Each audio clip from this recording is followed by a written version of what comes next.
Welcome to an unapologetic atheist crusader. Remember to like and subscribe.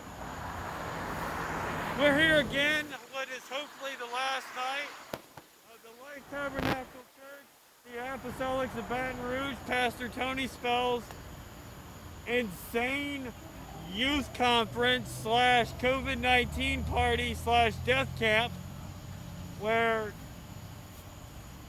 I would estimate there are between 750 and maybe 1,200 cars here. So there could be between 1,000 and 3,000 people gathered here in a tent, potentially all spreading COVID-19. We have talked to all state law enforcement, as well as the governor's office and the state fire marshal. And unfortunately, the state fire marshal has been forced to stand down because of the ridiculous ideas of our attorney general. I don't know what decision he has made, but they are violating every part of Governor Edwards' order. Both, they're not wearing masks, they're not socially distancing, and they are exceeding the occupation limits of 50% for a religious service, which this probably isn't, or 50 people for a social gathering. These people have come from multiple states in the entire state of Louisiana. So if you live anywhere where an attendee has come here in the next 5 to 12 days, they may come down with COVID-19 and spread it in your community. Of course, with their singing and their dancing and their Holy Spirit running around, they are as sure as possible to spread it as much as they can between these people, if even one person has it. Now, we all hope that no one here has COVID-19, but there is no way for us to know. This could be the biggest and next evangelical COVID-19 hotspot. If this event spreads wildly, we could have months of extra lockdown and mask procedures required, simply because the criminal Tony Spell, who committed aggravated assault by driving a bus at me while I was trying to protest him, continues his anti-government crazy and does this. Just to show you how big this is, it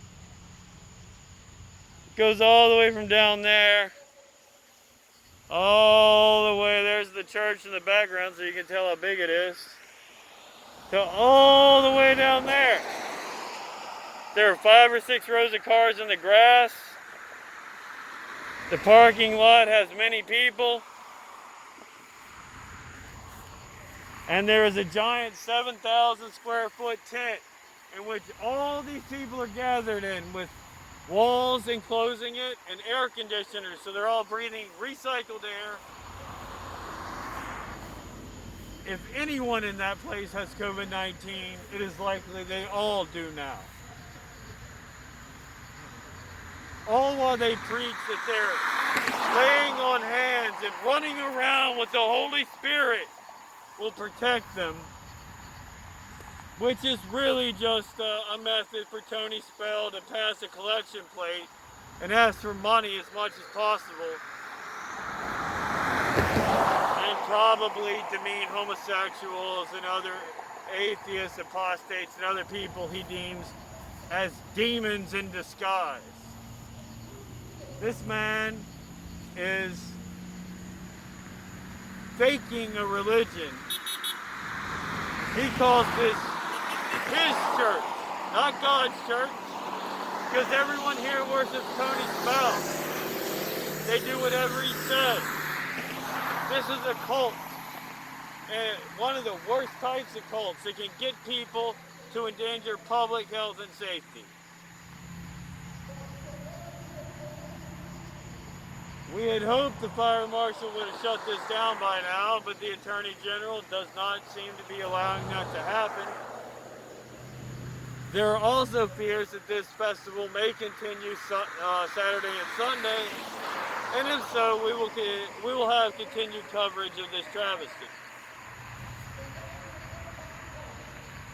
You can hear the preaching in the background, and in 10 minutes they'll be in violation of the disturbing the peace ordinances with having things too loud. At which time, every neighbor here will be reporting them for disturbing the peace, and hopefully they'll at least be shut down for that. Oh, I don't know why this many people want to follow a violent criminal shown on video as a man who drives a bus at a single protester with a handwritten sign on the side of the road, doing nothing to him on my second Sunday being here.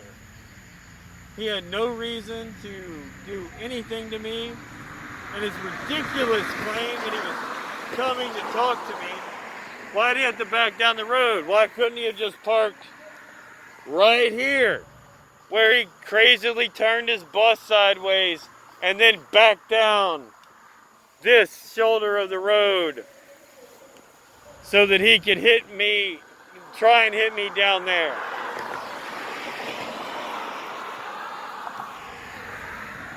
Whether or not his goal was to hit me, it doesn't matter.